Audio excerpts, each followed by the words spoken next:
Horrible, beyond conception, was the change which had taken place in my best friend, Crawford Tillinghast. I had not seen him since that day, 2 months and a half before, when he told me toward what goal his physical and metaphysical researches were leading. When he had answered my awed and almost frightened remonstrances by driving me from his laboratory and his house in a burst of fanatical rage. I had known that he now remained mostly shut in the attic laboratory with that accursed electrical machine, eating little and excluding even the servants. But I had not thought that a brief period of 10 weeks could so alter and disfigure any human creature. It is not pleasant to see a stout man suddenly grow thin, and it is even worse when the baggy skin becomes yellowed or greyed, the eyes sunken, circled, and uncannily glowing. His forehead veined and corrugated, in the hands tremulous and twitching, and if added to this, there'd be a repellent unkemptness, a wild disorder of dress, a business of dark hair white at the roots, and an unchecked growth of white beard on a face once clean-shaven.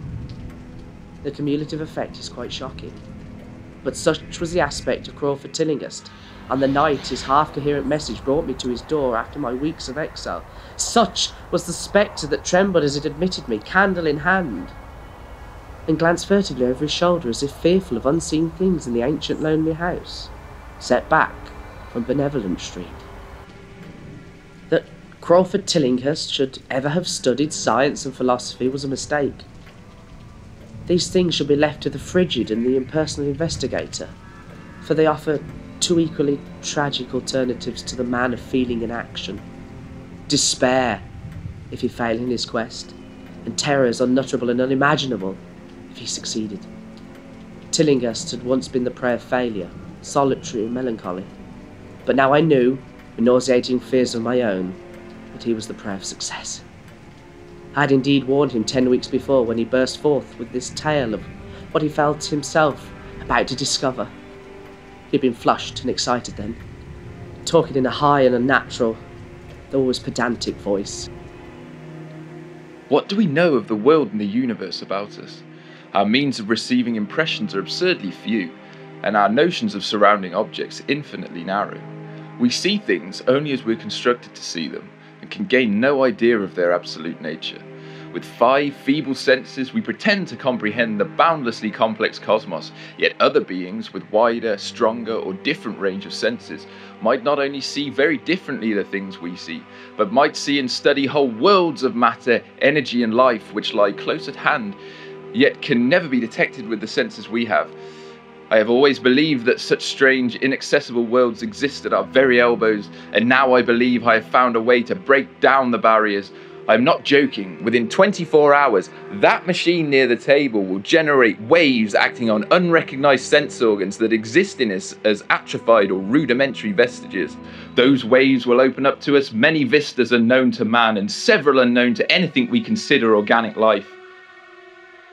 We shall see that at which dogs howl in the dark, and that at which cats prick up their ears after midnight. We shall see these things, and other things which no breathing creature has yet seen. We shall overleap time, space, and dimensions, and without bodily motion, peer to the bottom of creation. When Tillinghast said these things, I remonstrated, for I knew him well enough to be frightened rather than amused. But he was a fanatic, and drove me from the house. Now he was no less a fanatic, but his desire to speak had conquered his resentment, and he had written to me imperatively in a hand I could scarcely recognise.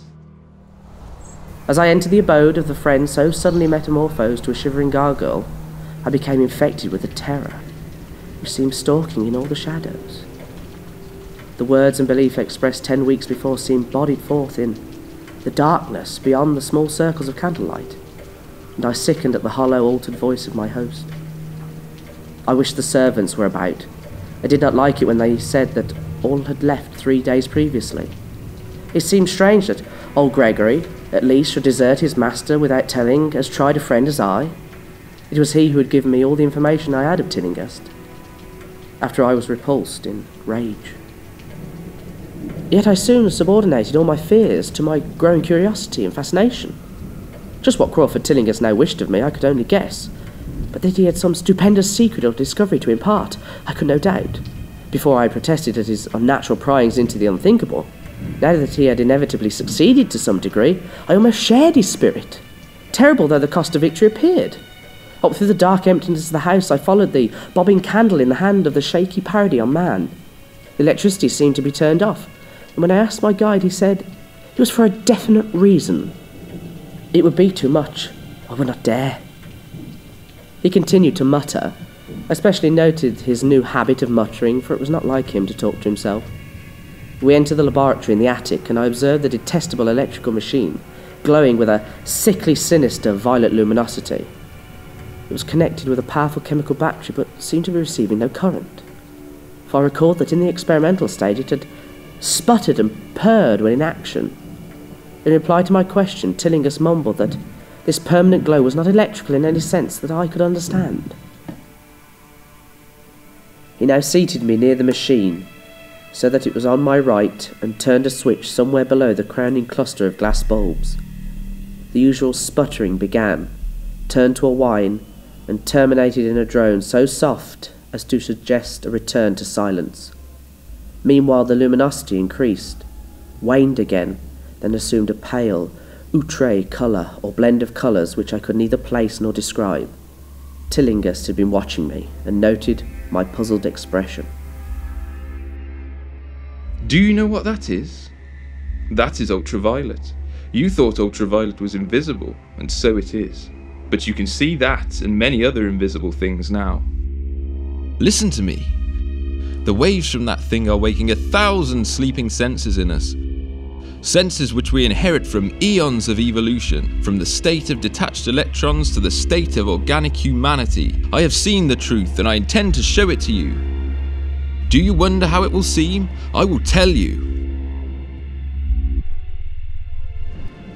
Here, Tillinghast seated himself directly opposite me, blowing out his candle and staring hideously into my eyes. Your existing sense organs, ears first I think, will pick up many of the impressions, for they are closely connected with the dormant organs. Then there will be others. You have heard of the pineal gland?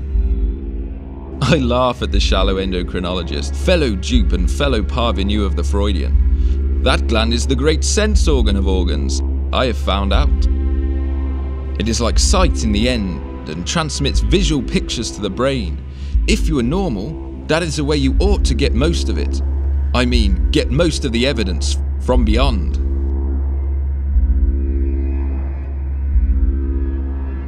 I looked about the immense attic room with the sloping south wall, dimly lit by rays which the everyday eye cannot see. The far corners were all shadows, and the whole place took on a hazy unreality which obscured its nature and invited the imagination to symbolism and phantasm. During the interval that Tillinghast was long silent, I fancied myself in some vast, incredible temple of long-dead gods. Some vague edifice of innumerable black stone columns reaching up from a floor of damp slabs to a cloudy height beyond the range of my vision. The picture was very vivid for a while, but gradually gave way to a more horrible conception, that of utter, absolute solitude in infinite, sightless, soundless space. There seemed to be a void, and nothing more, and I felt a childish fear which prompted me to draw from my hip pocket the revolver I carried after dark since the night I was held up in East Providence. Then from the farthermost regions of remoteness, the sounds softly glided into existence. It was infinitely faint, subtly vibrant, and unmistakably musical, but had a quality of surpassing wildness which made its impact feel like a delicate torture of my whole body. I felt sensations like those one feels when accidentally scratching ground glass. Simultaneously, there developed something like a cold draft, which apparently swept past me from the direction of the distant sound. As I waited breathlessly, I perceived that both sound and wind were increasing, the effect being to give me an odd notion of myself as tied to a pair of rails in the path of a gigantic approaching locomotive. I began to speak to Tillinghast, and as I did so, all the unusual impressions abruptly vanished. I saw only the man, the glowing machine, and the dim apartment. Tillinghast was grinning repulsively at the revolver which I had almost unconsciously drawn, but from his expression, I was sure he had seen and heard as much as I, if not a great deal more. I whispered what I had experienced, and he bade me to remain as quiet and receptive as possible. Don't move, for in these rays we're able to be seen as well as to see. I told you the servant slept, but I didn't tell you how. It was that thick-witted housekeeper. She turned on the lights downstairs after I had warned her not to, and the wires picked up sympathetic vibrations. It must have been frightful. I could hear the screams up here, in spite of all I was seeing and hearing from another direction. And later, it was rather awful to find those empty heaps of clothes around the house. Mrs. Updike's clothes were close to the front hall switch. That's how I knew she did it. It got them all. But so long as we don't move, we're fairly safe. Remember, we're dealing with a hideous world in which we're practically helpless. Keep still! The combined shock of the revelation and the abrupt command gave me a kind of paralysis. And in my terror, my mind again opened to the impressions coming from what Tillinghast called beyond. I was now in a vortex of sound and motion, with confused pictures before my eyes. I saw the blurred outlines of the room, but from some point in space there seemed to be pouring a seething column of unrecognisable shapes or clouds, penetrating the solid roof at a point ahead and to the right of me. Then I glimpsed the temple-like effect again, but this time the pillars reached up into an aerial ocean of light, which sent down one blinding beam along the path of the cloudy column I had seen before. After that, the scene was almost wholly kaleidoscopic. In the jumble of sights, sounds, and unidentified sense impressions, I felt that I was about to dissolve, or in some way lose the solid form. One definite flash I shall always remember. I seemed for an instant to behold a patch of strange night sky, filled with shining, revolving spheres, and as it receded I saw that the glowing suns formed a constellation or galaxy of settled shape. This shape being the distorted face of Crawford Tillinghast. At another time I felt the huge animate things brushing past me and occasionally walking or drifting through my supposedly solid body, and I thought I saw Tillinghast look at them as though his better trained senses could catch them visually. I recalled what he said of the pineal gland and wondered what he saw with his preternatural eye. Suddenly I myself became possessed of a kind of augmented sight. Over and above the luminous and shadowy chaos arose a picture which, though vague, held the elements of consistency and permanence. It was indeed somewhat familiar, for the unusual part was superimposed upon the usual terrestrial scene, much as a cinema review may be thrown upon the painted curtain of a theatre. I saw the attic laboratory, the electrical machine, and the unsightly form of Tillinghast opposite me, but of all the space unoccupied by familiar objects, not one particle was vacant. Indescribable shapes, both alive and otherwise, were mixed in disgusting disarray, and close to every known thing were whole worlds of alien, unknown entities. It likewise seemed that all the known things entered into the composition of other unknown things and vice versa. Foremost among the living objects were inky, jellyfish monstrosities, which flabidly quivered in harmony with the vibrations from the machine. They were present in loathsome profusion, and I saw to my horror that they overlapped, that they were semi-fluid and capable of passing through one another and through what we know as solids. These things were never still, but seemed ever floating about with some malignant purpose. Sometimes they appeared to devour one another, the attacker launching itself at its victim and instantaneously obliterating the latter from sight. Shudderingly, I felt that I knew what had obliterated the unfortunate servants, and could not exclude the thing from my mind as I strove to observe other properties in the newly visible world that lies unseen around us. But Tillinghast had been watching me, and was speaking. You see them. You see them. You see the things that float and flop about you and through you every moment of your life. You see the creatures that form what men call the pure air and the blue sky. Have I not succeeded in breaking down the barrier? Have I not shown you worlds that no men have ever seen? I heard his scream through the horrible chaos and looked at the wild face thrust so offensively close to mine. His eyes were pits of flame, and they glared at me. What I now saw was overwhelming hatred. The machine droned detestably. You think those floundering things wiped out the servants? Fool, they're harmless. But the servants are gone, aren't they? You tried to stop me. You discouraged me when I needed every drop of encouragement I could get. You were afraid of the cosmic truth. You damned coward. But now I've got you. What swept up the servants? What made them scream so loud? Don't know, eh? You'll know soon enough. Look at me. Listen to what I say. Do you suppose there are any such things as time and magnitude? Do you fancy there are such things as form or matter? I tell you, I have struck depths your little brain can't picture. I have seen beyond the bounds of infinity and drawn down demons from the stars. I have harnessed the shadows that strive from world to world to sow death and madness. Space belongs to me, do you hear? Things are hunting me now, the things that devour and dissolve. But I know how to elude them. It is you they'll get, as they got the servants. Stirring, dear sir? I told you it was dangerous to move. I have saved you so far by telling you to keep still. Saved you to see more sights and to listen to me. If you'd moved, they would have been at you long ago. Don't worry, they won't hurt you. They didn't hurt the servants. It was the seeing that made the poor devils scream so. My pets are not pretty, for they come out of places where aesthetic standards are very different. Disintegration is quite painless, I assure you, but I want you to see them.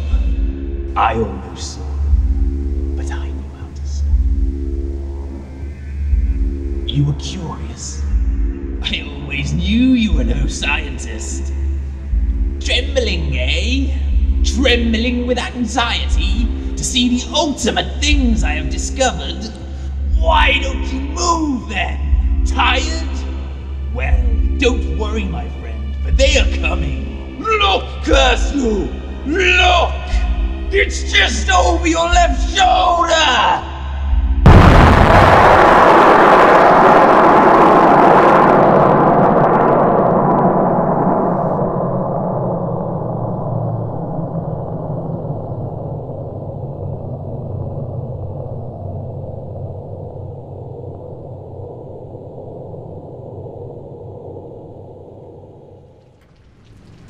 What remains to be told is very brief, and may be familiar to you from the newspaper accounts.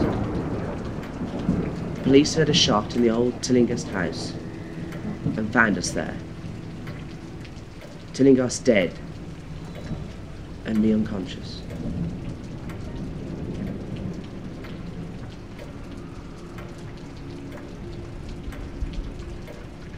They arrested me because the revolver was in my hand, but released me in 3 hours after they found it was apoplexy which had finished Tillinghast, and saw that my shot had been directed at the noxious machine which now lay hopelessly shattered on the laboratory floor. I did not tell very much of what I had seen, for I feared the coroner would be sceptical, but from the evasive outline I did give, the doctor told me that I had undoubtedly been hypnotised by the vindictive and the homicidal madman. I wish I could believe that, Doctor. It would help my shaky nerves if I could dismiss what I now have to think of the air and the sky about and above me. I never feel alone or comfortable. An hideous sense of pursuit sometimes comes chillingly on me when I am weary. What prevents me from believing the Doctor is this one simple fact, that the police never found the bodies of those servants whom they say Crawford Tillinghast murdered.